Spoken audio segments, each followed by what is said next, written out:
moving like the speed of sound.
What's going on, guys? Tactical here, doing a tabletop review on the H&K USP.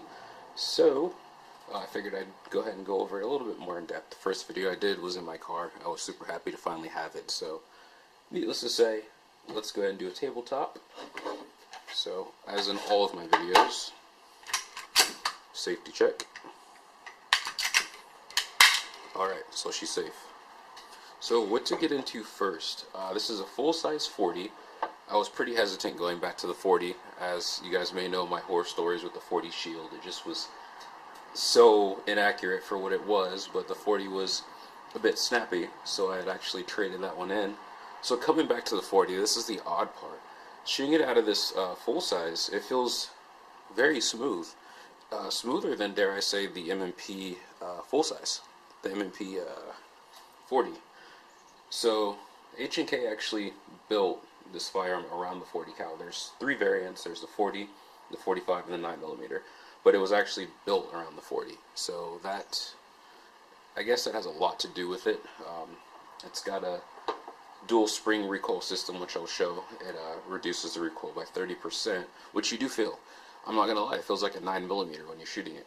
One of the most appeasing parts of this firearm to me is the ability to fire, or to shoot in either double action or single action, like so. So you can do that. Also, you can carry it cocked and locked, so that's a pretty big deal for some folks out there. So that's pretty cool about it.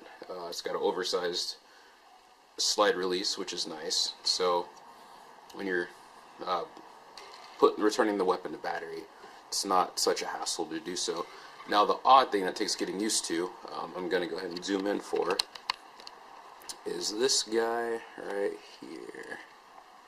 It's this little deal. So rather than the conventional way of releasing the magazine, which is a button, H&K does it with a lever. So it is definitely odd, because when you're going to do your magazine changes, of course you could, with practice, you could fix that, but it's very odd because you're adjusting your grip, and if your hands are very short, it's a bit of a hassle. You end up orienting the firearm this way, just to drop your magazine.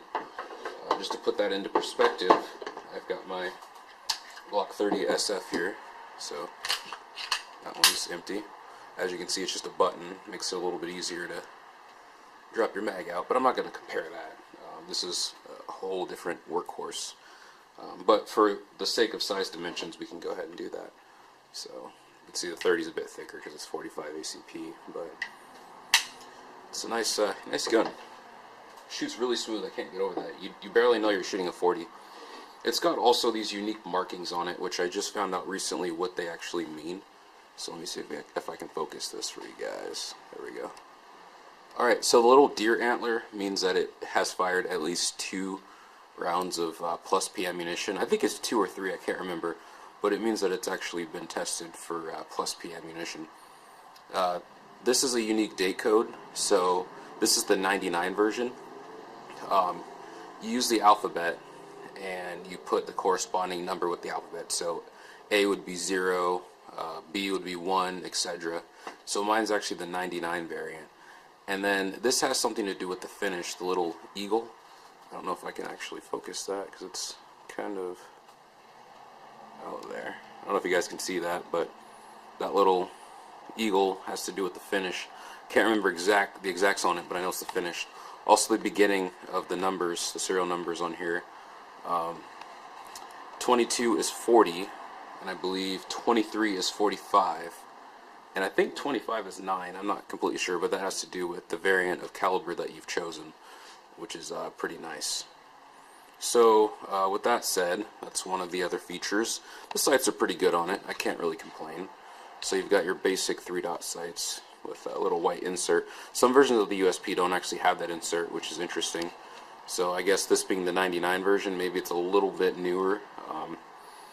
Also, the way you can tell that the difference between the newer versions is the newest version has just USP here, from my understanding, and then USP on the other side. This one has the patent number, so there's just some random FYI type of stuff to know.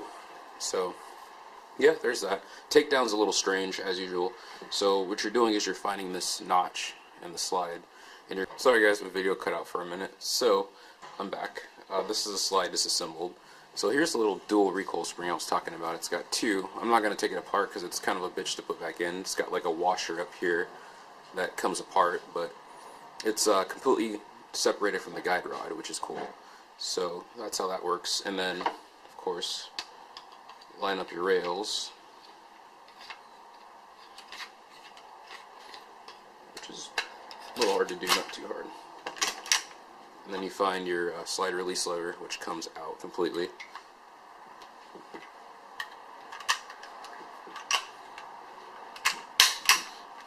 Alright, and then she's back together, that simple. Function check. Reset, yep, there we go. Which triggers really nice in single action. So reset is pretty smooth.